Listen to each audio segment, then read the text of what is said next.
Alright guys, TacticalRab back again today. I hope you all are doing well and enjoying your day so far. And today marks the start of Stage 3, Week 2 of the CDL for 2021, but plenty of other interesting things to run through today, especially with regards to last night's Challengers Elite. Every single day it seems at this point something dramatic is going down on the timeline at any given moment, and it was Methodz versus Parasite's team that really did cause a lot of controversy, and some spiciness certainly ensued. Intrigued to take your thoughts in the comment section below. Like if you guys enjoyed the video, subscribe if you're new as always, I'd greatly appreciate it. It really helps out the channel. Thank you very much indeed for doing that. Let us dive into things then. Paris home series technically this week. First of all, wanted to mention something briefly about Paris, that being Scraps confirming he's going to be back on the sub. So it seems like Temp on that kind of flex role, then Scraps and Classic on the SMGs, and now of course Aqua on the main assault rifle. Now we saw that with Fire they went back and forth a lot, with Fire and Scraps back and forth on what roles they were going to be using. Seems like Scraps back on the SMG. He's been putting up massive numbers lately with the main AR, but maybe it feels like, the second AR, to Aqua of course, but maybe it feels like they need some sort of a change to get to change their tune for the rest of the season. This I thought was pretty funny as well from the Dallas head, but they came out a few days ago and Crone replied to it yesterday, so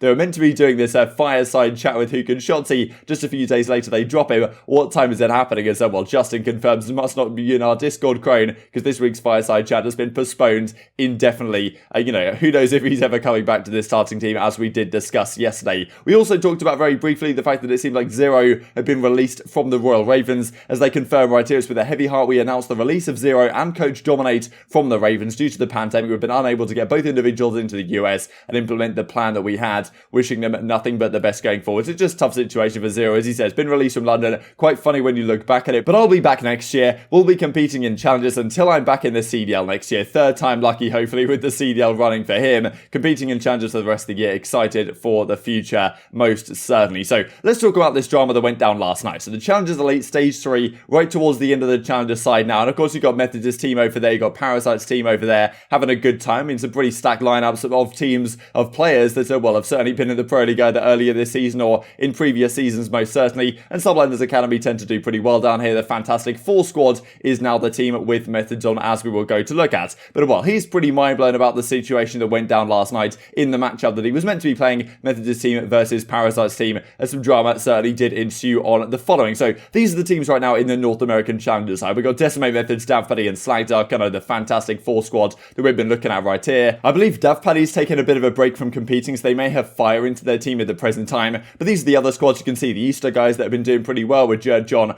Gravity and Felony. And then also you've got Parasite's team down here, that being Llama, Machilla and Glory, the team that managed to qualify that we talked about after he got dropped off that team that had Fire on. And they brought Sib in right after maybe he didn't get to New York in kind of crazy fashion. And then, we've got Parasite right here forming this pickup squad and managing to qualify still for the Elite. So yesterday they were due to play their matchup between the two. You can see right here the standings. So the bottom 2 go down to, well, effectively they get relegated and have to re-qualify. The other guys, well, have a difficult time competing. And then the top 2, of course, go to, well, they get the most amount of cash in terms of the playoffs or whatever they do to finish exactly off the stage. Now, this is what Methodz says last night, since been deleted, of course. Just won a map 6-2 in a qualifying Elite Series match, very important for them, and it is being fully replayed because there was no ref in the lobby. It was streamed on multiple player channels, so I think Methodz was streaming it, Parasite was streaming it, and it was officially on the CDL Challengers YouTube. Sorry, not because there was no ref in the lobby, because a ref didn't tell us we could start the game. So really interesting stuff, and I mean, Methodz is very frustrated about this, as are the rest of the team, as we'll look at in these clips in just a second.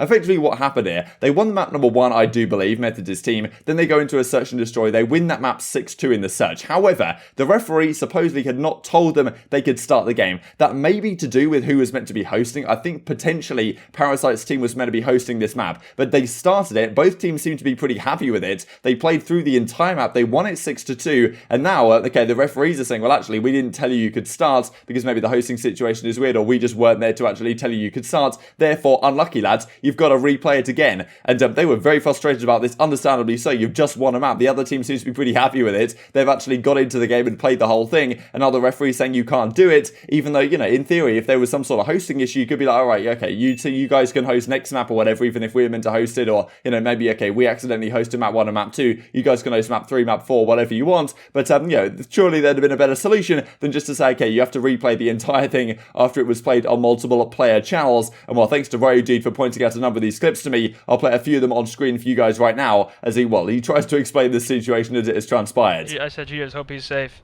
Hey, Nameless, here's what happened. We just won 6-2 to go up 2-0 in the qualifying Elite Challengers match. And MLG James, Clayton, and Matt.Zeb are demanding we replay because they did not give us the go-ahead to start the game. Despite both broadcasters being in-game and streaming it on the CDL Challengers YouTube channel. So not only was it streamed on my channel and Parasite's, it was streamed on the official Call of Duty League Challengers YouTube. And we have to do a full-on reset. This is actually, like, crazy. I'm a pretty... If it was lagging, okay. Like, I'm a pretty fair guy. Zen Cities. Cold and Zen City empty. isn't cold and empty though. This simply isn't good enough.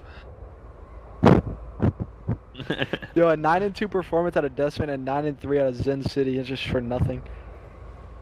Yeah, 11-3, 3-piece clinics, and, you know, sorry guys, we have to replay this because the ref didn't say you can start. We watched and everything, like, it was a fair match, you guys won 6-2.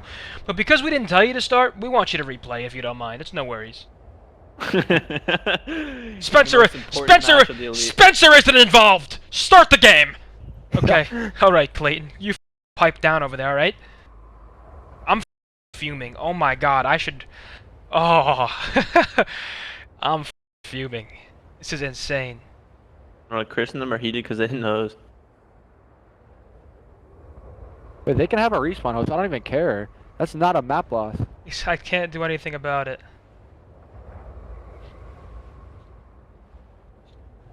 Yeah, I've lost all respect for this. It's clearly rigged. So as you can see right here, that match will then be replayed. So 1-0 up the Fantastic Four. They're going to be playing it again tomorrow to finish off the job because there was a lot of stuff that went down behind the scenes. I'm sure there was a lot of frustration talking about the referees that, okay, why exactly didn't we get this map? So they end up just having to postpone the entire game. And as well, this is what Decimator says and some further repercussions on the matter. Replaying the map against Haggy & Co. when we won 6-2 because we didn't get a Discord message from the referee saying to start it. There's been a lot going down about this, and as Slack says, I've lost all respect. Sorry, absolutely rigged for money or ratings. I'm not sure which. Won't be silent, just store it live. Sorry, every time this comes out, you know, some sort of absolute banger has gone down on the timeline, certainly. So really interesting. We saw Slack in that clip as well, talking about the fact that, you know, what's going on here? Why are we not just allowed to take the map given we just when it's 6-2, right? So kind of crazy stuff. And I mean, it's kind of confusing. And as Methodz says, the worst call I've ever been a part of after competing for a decade. So really strange stuff. I'm not sure why the referees necessarily had to come up with this decision. Again, it might be one of those situations where, okay, yes, it's in the challenger side,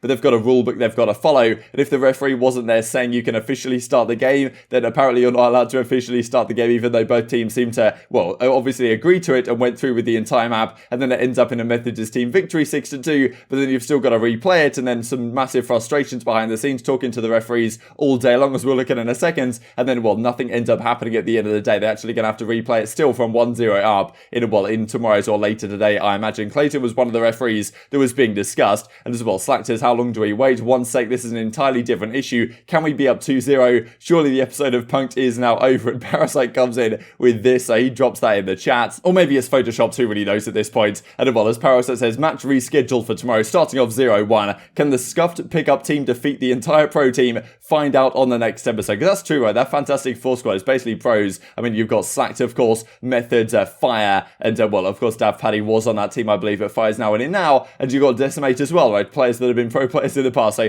kind of insane. And Parasite's team is certainly, well, obviously had a bit of a mix-up right here. And well, as Parasite says also, Haggy is innocent in this whole situation. Nothing that he's tried to do on the matter necessarily, but well, it's kind of a referee call at the end of the day. And what can you do too much about that if you're on the Methodz side of things? But really interesting stuff, certainly. Also, this I thought was crazy as well. A few of you guys were mentioning to me the fact that Llama had just effectively got hit offline because there was a tornado going on. That is insane. I hope everything's going okay for him, because I think that was one of the reasons maybe that they couldn't replay it then and there, because Llama then just got hit offline because of a tornado. So they then had to, postpone a replay tomorrow, or at least later today. So crazy scenes in the challenger side. You just know how it goes at this point. And these are the schedules for the upcoming days. Wanted to go through the two matchups, of course, for tonight. They're absolute bangers, I think. The first one of which being the New York Subliners up against the London Royal Ravens. We're expecting Ravens to come out and have a difficult showing right here, as they did last week. Certainly, they obviously find themselves in a pretty tough group. And Subliners last week week actually took down Atlanta FaZe no less. So have to see how they fare with Hydra. And on the other side of things, you've then got an absolute banger series, I think, Atlanta FaZe versus Los Angeles Thieves.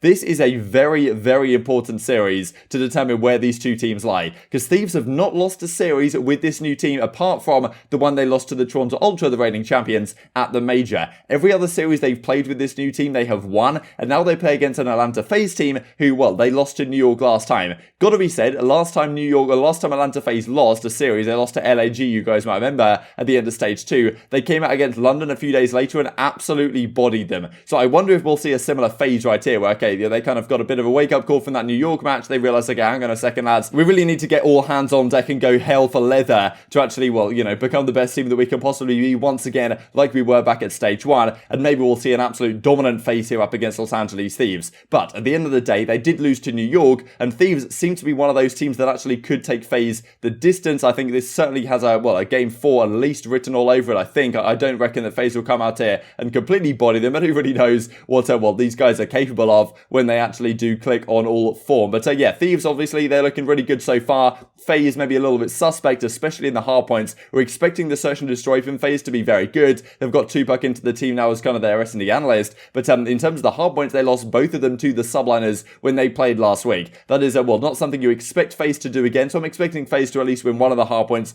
probably win this series in a 3-1, but still, Thieves could certainly be an upset team, and that has many implications, honestly, for what happens later in the week, because FaZe then play Ravens a couple of days later. That should be a victory for them, and at the same time, though, Thieves are one of the harder weeks you're going to have in the CDL all season. You play FaZe, and then on Sunday, you play up against OpTic Chicago. But if Thieves manage to beat FaZe, like, all of a sudden, you're looking at a very different, matchup maybe for the Sunday game, because then you're looking at, okay, hang on a second, are Thieves now favourites here somehow, given that they beat FaZe? It'd be really interesting to see, and that's hopefully going to be a banger matchup on the Sunday as well. And, well, we're going to see some great form out of both of these teams. But truly take your thoughts on all this stuff in the comment section below. I hope you guys enjoyed the video. If you did enjoy it, I'd greatly appreciate a like on the video. It really helps out the YouTube algorithm. Like you enjoyed this content, other people like you may enjoy this content as well, and I've grown the competitive Call of Duty community. Thank you for watching as always. Take care, and I will see you next time.